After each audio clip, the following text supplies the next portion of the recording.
Good day to y'all, and welcome to another Tackle Room episode of Mike the Pullman Angler. Today I'm displaying a collection of bass lures I painted. They're Oris lures from Amazon.com, and they're really a very nice shape. They've got a textured fin and gill. The eyes are nice. The hooks are very sharp. They're marked suspending, rattling. We tested them in the field, and they worked for rainbow trout.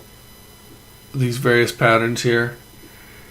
And what else can I say about them? I'll just hold them up one by one real quick.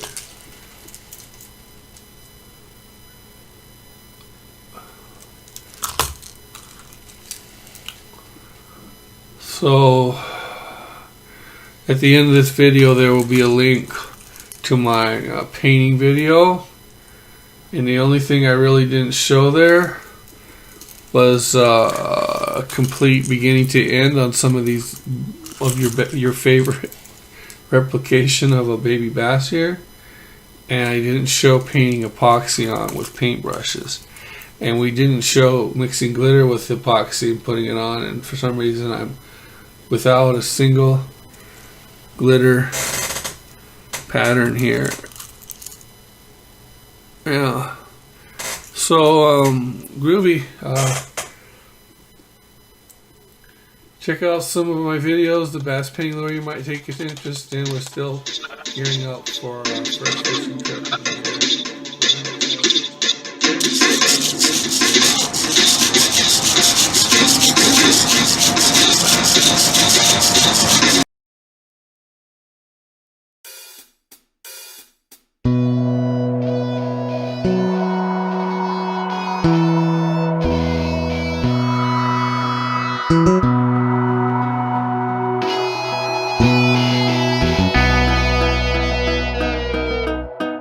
The legend lives on from the Chippewa down of the big lake they call Gitchagumi.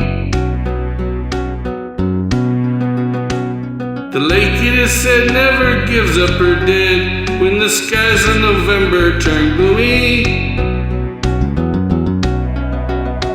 With a load of iron ore, 26,000 tons or more, the Edmund Fitzgerald weighed empty.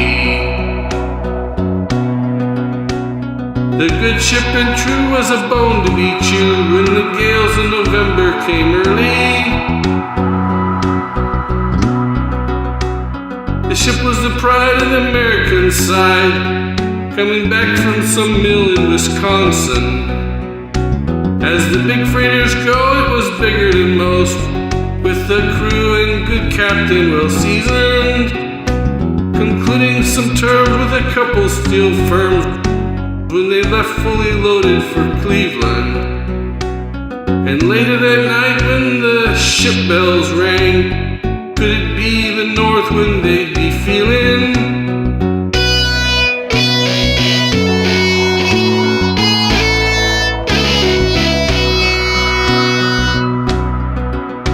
The wind in the wires made a telltale sound, and a wave broke over the railing. And every man knew, as the captain did too, 'twas the witch in November come stealing. The dawn came late and the breakfast had to wait when the gales in November came slashing.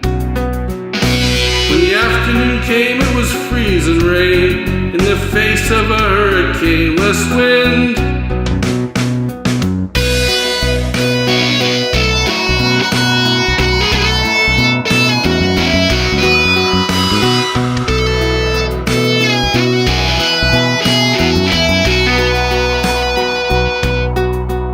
Supper time came, the old cook came on deck and saying, "Fellas, it's too rough to feed ya." At 7 p.m. a main hatchway caved in. He said, "Fellas, it's been good to know ya." The captain wired in, he had water coming in, and the good ship and crew his lights went out of sight. Came the wreck of the Edmund Fitzgerald.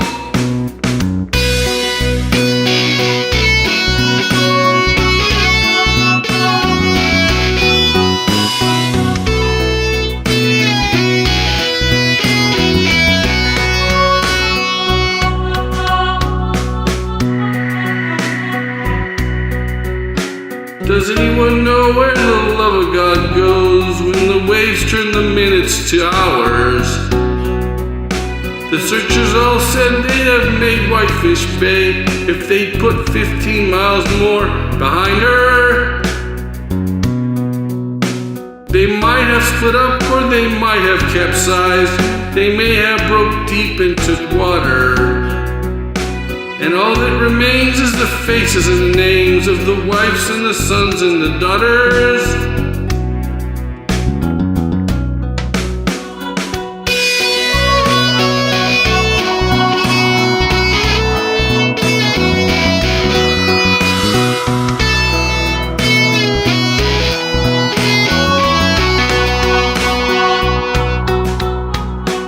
Like Hearn rolls of piercings in the rooms of her ice water mansion. Old Michigan steams like a young man's dreams. The islands and bays are for sportsmen. And farther below, Lake Ontario takes in what Lake Erie can send her. And the iron boats go, as the mariners all know, with the gales in November, remember?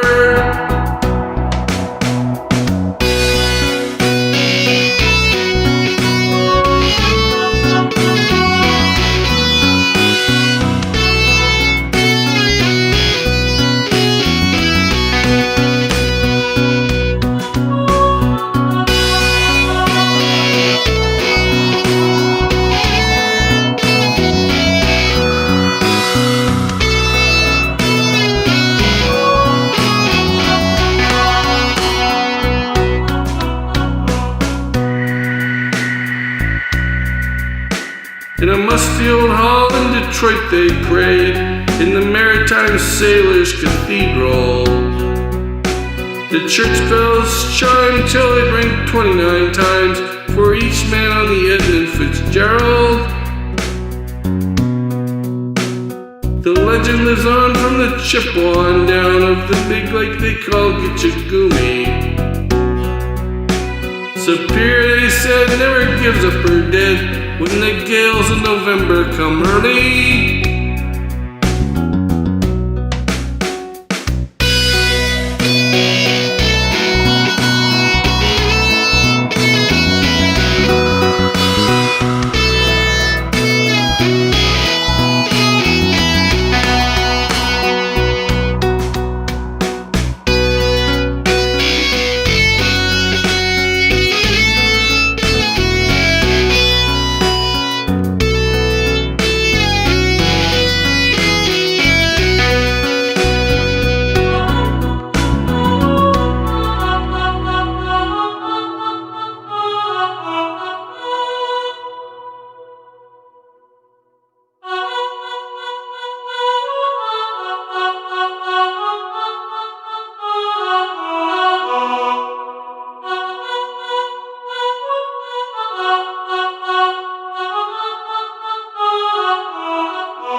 I caught a bass on a fly once. I was fishing a kind of a darker colored, brownish colored lake, casting as close to the lily pads with the zonker, a brown rabbit fur zonker that I tied up and caught a largemouth, fair-sized one. I think I put up a good fight on my fly rod. I can't remember. It's a cheap, flimsy fly rod that I had, a 4-piecer that was kind of weak. Didn't have a lot of backbone to it. I needed something that would break down and fit in my pack because I was riding my bike a long distance from my house, Federal Way, Auburn area, Washington State. So there the eyes are dotted with black pupils.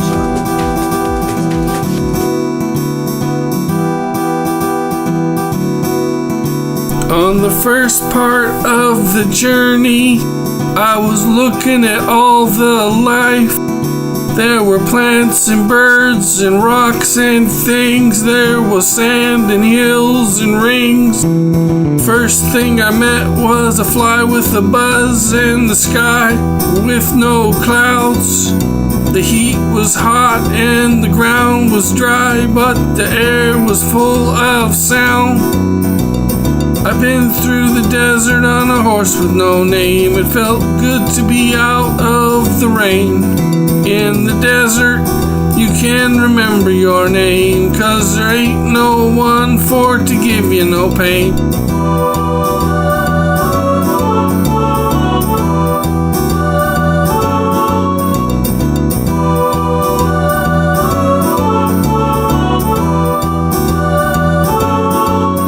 After 2 days in the desert sun, my skin began to turn red. After 3 days in the desert fun, I was looking at a riverbed, and the story it told of a river that flowed made me sad to think it was dead. Afternoon, October 30th.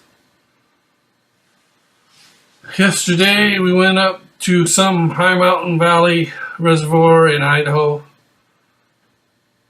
and we're going to try for trout. We ended up testing my lures, however. This is the pattern that I've been trying. It's a smallmouth.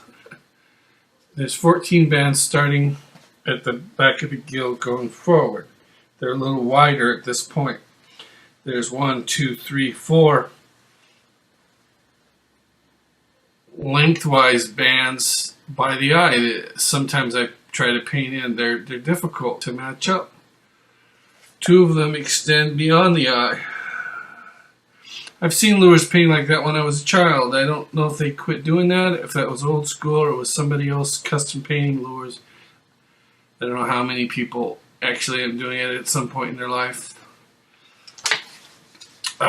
So there's 7 of these little guys now that in the 3 3/4 inch hard bait. Now do you see the resemblance? Filed it down below. Anyhow, I'll hold these lures up one by one. There's one of the 7 largemouth at 3 3/4 inch. There's another one. This is the one that I caught fish over and over on last night. Rainbows. Rainbows in all different size categories were hitting that lure. I caught several on this one that I painted up. The little guy, there's 3 of them now.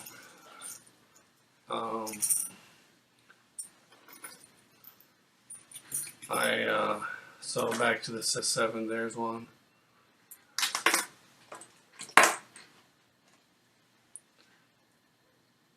There's one that's not, it's not painted. It's painted and then it's marked with a pen, and then the eyes I painted over, so I had to paint the eyes in. don't know if I've tested it. Well, this one with the eyes were painted in it caught fish. I haven't tried these yet, the ones I painted the eyes in yet, so I'm excited. I'm looking forward to trying all of these lures. I had another lake too, a lake where there's more smallmouth, where we've caught smallmouth before on worms. So anyway, I tried to show a set of lures that I painted in the 3 3/4 inch size and the 2 inch size. Today we also sat down and clear coated with epoxy for the first time rather than the acrylic clear coat spray on. And this has glitter. Gosh, I'm dealing with a very poor camera setup right now. You can see the glitter in that. That's pretty. That's a largemouth pattern. Here's another smallmouth pattern that I did, and it's got the glitter clear coat in it. Epoxy. Went just right over the eyes, so there's a little glitter in the eyes.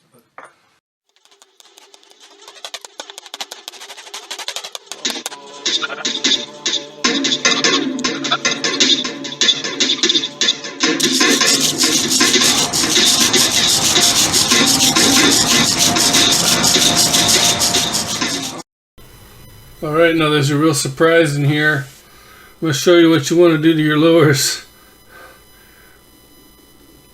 You think of a clever name for your lure, or think of your own name, how your short name or your long name or your nickname, and you just write it on the lure. Just write it really fast. Michael Allen. I thought about this a little in advance. I just wanted to cover the whole lure. Sales. And it kind of looks like the little black bands that they put on some of those baby bass patterns that you can buy commercially. And I just did binary barcode at the top. I couldn't think of what to do there. I thought it needed something at the top. Maybe it didn't. And we're this video is just about over. I'm gonna do the same thing on the other side. If we revisit this and I do draw it on a lure, it'll be the Pullman Angler instead of Michael Allen Sales, probably on the side of the lure. And I'll do enough of them that if I bump into somebody in the field, I can give one away. A fond memory of someone sharing custom lures with me when I was a kid, and also giving me that tip about writing float, sink, suspend on the bottom of your crankbait, hardbait, jerkbait. It makes it a lot easier. You don't have to test it. You don't have to remember. You don't have to read fine print on the bill. So there it is. I don't think that's a bad representation of a bass, actually. Maybe I had to finish that way. So anyway, I feel like this is a great conclusion to our Baby Smallmouth Quest mini-series.